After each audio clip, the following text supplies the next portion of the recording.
I migranti sbarcati in Italia e inviati nella nostra regione non si sono fermati a lungo sul territorio nazionale. La maggior parte di loro nel giro di pochi giorni se n'è andata per raggiungere parenti o amici nei paesi del nord Europa.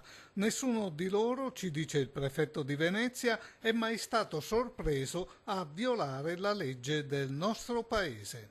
Noi abbiamo avuto complessivamente dall'inizio dell'anno ad oggi circa 6.000 passaggi di migranti che sono stati accolti, alcuni sono rimasti un paio di giorni e solo di questi 6.000 solo 1.800 sono, per così dire, in pianta stabile nei diversi centri di accoglienza, nei diversi piccoli alberghi. D'altra parte, rileva il prefetto, sono persone libere a tutti gli effetti, non possiamo trattenerle e ci limitiamo ad identificarle. Stessa tendenza a non fermarsi in Italia si registra in provincia di Venezia. In provincia di Venezia noi ne abbiamo 280, la situazione è questa, 280 che sono ospitati in diversi centri di accoglienza tra Mestre, San Michele a Tagliamento, Spinea. La nostra politica, prosegue il prefetto, è quella che mira a sistemare di volta in volta piccoli gruppi